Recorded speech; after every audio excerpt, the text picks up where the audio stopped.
morning, dear students. In the last class, we have learned about different class of poultry. Today, we are going to start our class with the topic poultry breeding. How we can breed poultry. The important aspect that we need to consider are selection of right type of breed. We should select the right type of breed to get the correct or very good profit. And also we need to consider the local conditions of the place that we are considering to start a poultry farm. According to that conditions we need to select a breed. And also we need to think about, or we need to find out the demands of the market, and according to that demand we need to plan, or we need to decide a breed. And the criteria for selecting a breed for egg production and meat production, that criteria are separate. So those criteria that we need to consider for selecting a breed for egg production is different from those criteria that we need to consider to select a breed for meat requirements. So first we can start with the criteria. Which all criteria we need to consider to select a breed aiming for getting a good egg production. First thing we need to consider is the pedigree information. Pedigree means ancestral history. Clear? Ancestral history of the concerned breed we need to study. And we need to select only those one that is having good ancestral history. Which one is the good ancestral history? A good sign is that one that can lay around 250 to 280 eggs per year. That is a good sign, and we can choose that variety for starting a poultry farm. And next criteria we need to consider is the appearance. What should be the appearance of a foal or breed? It should have a clear-cut, rugged, alert herd, powerful, strong, and strong, alert head should be that breed that we are going to select. And its beak, by considering the beak, the size of that beak should be proportionate to the size of the head. Means the size wise it should be in correct proportion to the size of the head. That is another important thing. And also the color of the cow. We need to select those breed with soft and red color. Next is about the pubic bones. What is its role to determine the to understand the egg laying period of a hen? I know that whoever have a poultry farm at your home, they usually used to come across elder people used to check the hen in this way to understand that whether that hen is going to start its egg laying cycle or not. So what's that method? That's what I'm going to explain. First, we need to understand what is pubic bone. I will show a picture. In this picture, you can see an opening here. This is the vent or cloaca. This is the opening through which the egg is laying to out. And above that, we can see two bones. We can feel that bones because of its pointed nature. We can feel those bones. If we can place our at least three fingers between these two bones, then it is an indication that that breed is a good egg laying one. And also one more thing, if we can place our palm entirely between the vent and the keel. Keel is another bone to which the flight muscles are attaching. And if it is possible in this way, then that also an indication that the hen is a good egg laying one. The other condition also shown here, that here we can see that only one finger can place between the two pubic bones, so it is not a good egg laying breed. Here also only two fingers is possible to place between the vent and the keel. So this one also a poor egg laying hen. So that's the method. Next criteria we need to consider is molting. What is molting? Molting means it is a shedding of old feathers. Old feathers is replacing by new ones. So in this picture we can see that in this hen some feathers are lost and new one is going to sprout from here. And usually that molting starts from head to tail. In good egg laying breeds, that molting it starts only late and finish very quickly. And after finishing the molting, the egg production is starting.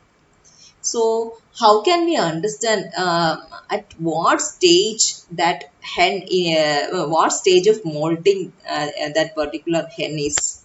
By checking the nature of primaries and secondaries. What is this primaries and secondaries?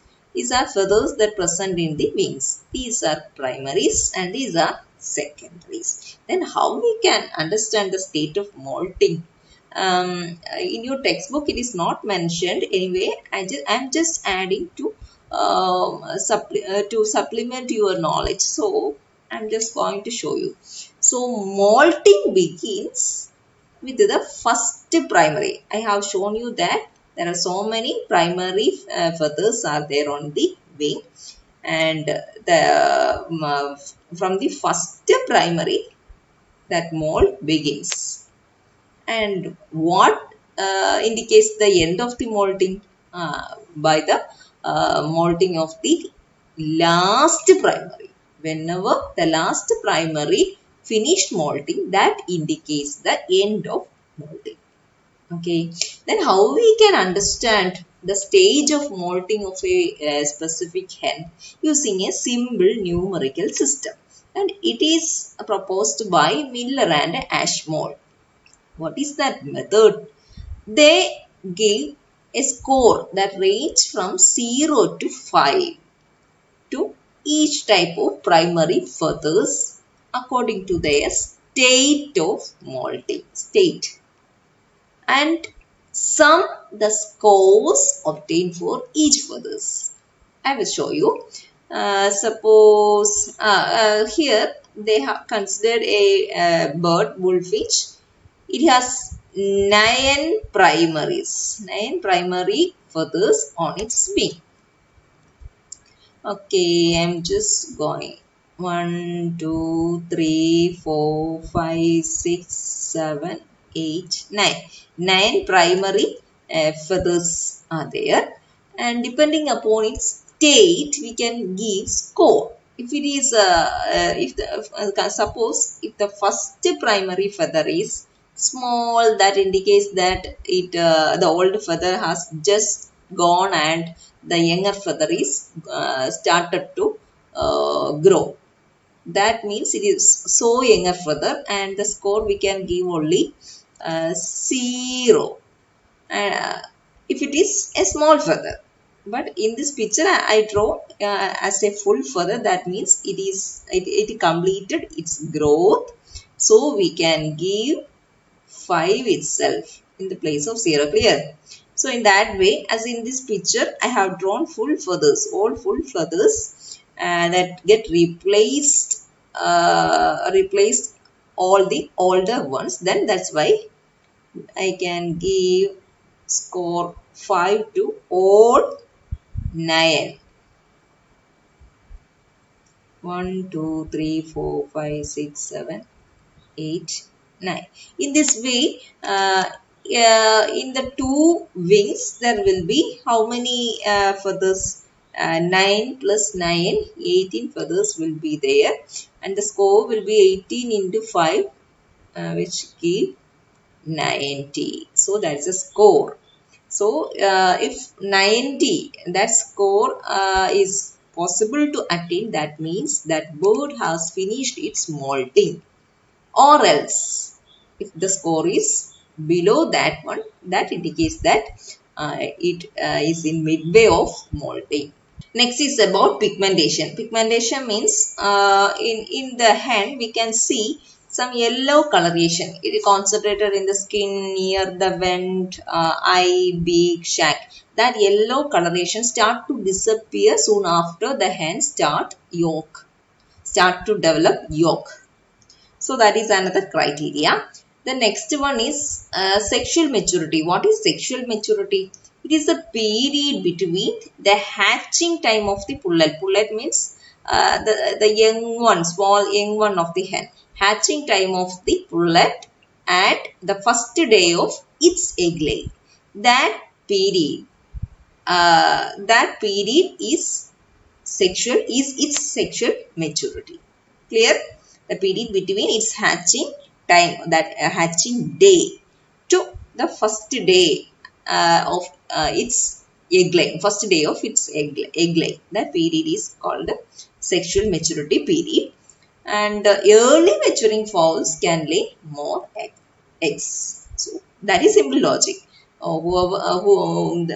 Whichever type of fowls that is maturing early, they can lay more eggs. Then there are some other factors that are affecting sexual maturity. That is food, climate, seasonal variation, etc. Next criteria is egg cycle. Egg cycle means persistency. Persistency means the continuity of egg laying during a period. Regarding a good breed, it will lay one egg per day for longer period. And after that period, it will take a break of 2 or 3 days. Again, restart the cycle. But regarding the poor layers, they lay not correctly per day. Instead, there will be some intervals of 3 or 4 days. And after a cycle, it will take a longer period of breaks to repeat another cycle. Next criteria is broodiness. Broodiness means what? It is a tendency to sit over the eggs to hatch them. So, if our objective is to select a breed that is producing more egg, then we need to avoid such type of hen that is having the habit of broodiness. And the last criteria is track nest record. It is the best way, is the correct way. We need to track the breed, that concerned breed, for 3 to 4 days to collect enough information. Next, we are going to see what are the criteria that we need to consider while choosing a breed for meat production. The variety should be of a rapidly growing one, and also if that variety needs only less feed to gain more body weight, then that is a very good merit. That's a very good desired criteria.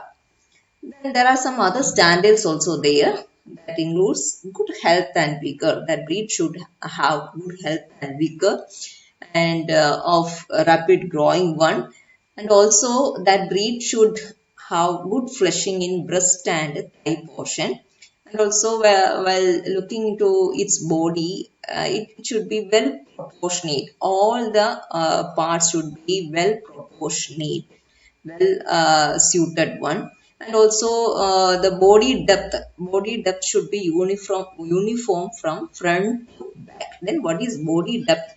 Body depth means if we draw a line, if we measure this distance just in front or near to that breast, that will give the body depth. That depth should be uniform from front to back. That is another important good feature to select a breed for meat production. So along with that, I have given two pictures here. On looking on these pictures, you will get a better understanding about different parts of hen. Okay. We are moving to another section, that is mating system. These mating systems are using to improve the quality of the stock. What are those mating systems? First one is inbreeding. As the name indicates, it is a breeding between closely related hens. That means a mating between brother and sister. So one important demerit of this method is that it will increase the homozygosity. As it increases homozygosity, if some undesired character is present in one one mate, it will perpetuate to the next generation also. So that is a demerit, and this method will not provide good and expected results.